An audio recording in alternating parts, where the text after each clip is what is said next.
Les 585 000 hectares de forêt de notre région représentent souvent pour les élus un véritable casse-tête. Il n'est en effet pas toujours facile de concilier les intérêts des riverains, des agriculteurs et des chasseurs. Alors cette année, le Pays de Guéret et l'Union interrégionale des communes forestières ont organisé un cycle de formation pour apprendre aux élus la gestion des forêts. Marielle Camp et Karl Constable. Quand les élus se baladent en forêt, ce n'est pas pour le loisir, c'est pour s'instruire. On a un empierrement de qualité qui est fait sur un chemin rural. Automatiquement, il va vous préserver de toutes les dégradations, en particulier des ornières. De la promenade, de l'environnement, de l'exploitation, il y a tout cela dans une forêt, un vrai casse-tête pour les élus. C'est donc pour les aider à concilier ces différents intérêts que le Pays de Guéret et l'Union interrégionale des communes forestières organisent ces journées de formation. Le thème du jour, la voirie. Après une matinée consacrée au rappel des textes de loi, l'après-midi se passe sur le terrain.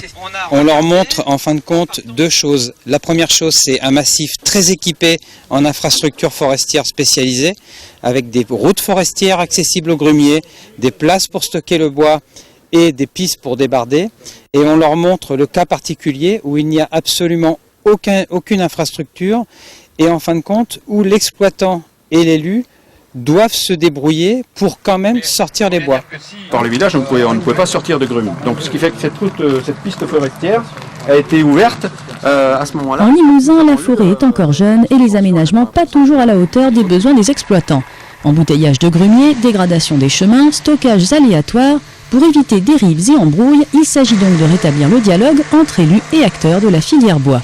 C'est une démarche qui évite d'opposer les entreprises avec les communes, mais essayer de prendre en amont l'ensemble de la problématique de façon à ce que la filière se déroule correctement, puisque la ressource le bois est une ressource importante pour la région, donc il faut à la fois faciliter le travail des entreprises, mais préserver aussi les chemins et le patrimoine de la commune. En Limousin, la forêt fait vivre 11 000 salariés et 2 000 entreprises, mais c'est aussi l'atout maître du jeu touristique, ce qui explique le succès de ces formations qui seront proposées régulièrement jusqu'à la fin 2011.